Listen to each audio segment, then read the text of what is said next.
programımıza kelamların en güzeli olan Kur'an-ı Kerim tilavetiyle başlamak üzere kıymetli hafızımız Muhammed Yahya Sertkaya'yı kürsüye davet ediyorum. وَالَّذ۪ينَ مَعَهُ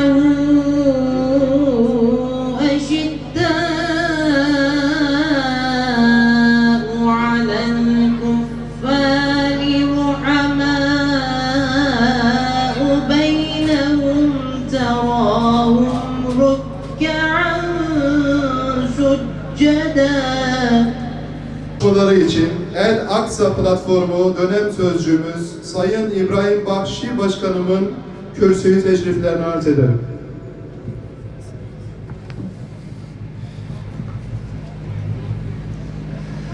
Bismillahirrahmanirrahim.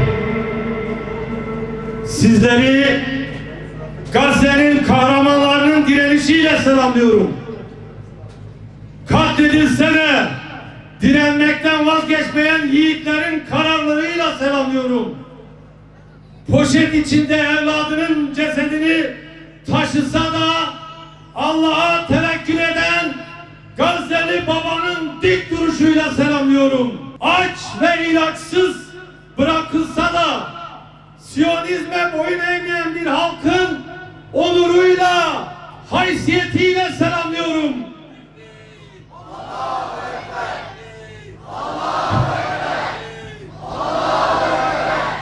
Değerli kardeşlerim, kıymetli Gazze dostları, Gazze bir ölüm kalım mücadelesi veriyor. 60 binden fazla kardeşimiz orada şehit edildi. 100 binden fazla yaralımız var. Siyonist barbarlar sokakta oynayan çocukları, kundaktaki bebekleri katlediyor. Hastaneleri bombalıyor. Masumların sığındığı okulları bombalıyor. Ambulansları hedef alıyor. Sağlıkçıları infaz ediyor. Bir parça ekmek için yardım sırasında bekleyen mazlumları, insani yardım gönüllülerini katlediyor. Uyguladığı ambargoyla Gazze'ye ilaç girişini, gıda girişini engelliyor. Su boru hatlarını bombalıyor. Kuyuları betonla dolduruyor. Bir milleti topyekün susuzluğa, açlığa, ilaçsızlığa mahkum ediyor. Dünya böyle bir vahşet yaşamadı. İnsanlık böyle bir zulüm görmedi. Tarih böyle bir soykırım yazmadı. Ve bütün dünya suskun, bütün dünya kör, bütün dünya sağır. Tükenmiş umudu sesine iliklenmiş, Gazze'deki imam titreyen sesiyle minareden haykırıyor.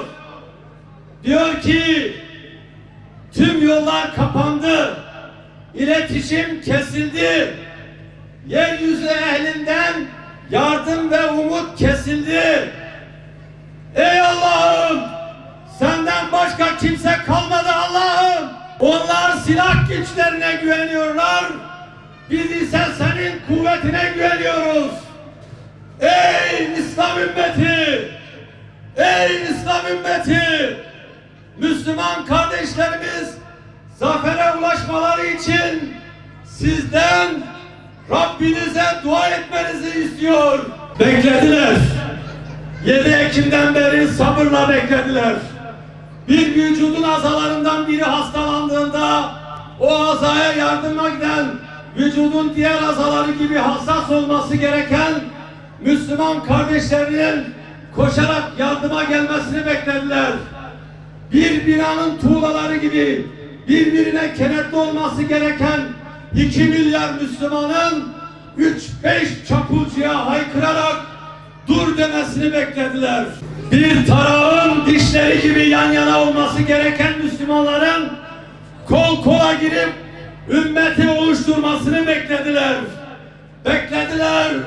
Hastaneler bombalanıp çocuklar öldürülürken, elektrikler kesilip küvezdeki bebekler can verirken, ruhumun ruhu dedikleri yavrularını göz bebeklerinden öperek son yolculuğuna uğurlarken sabırla beklediler.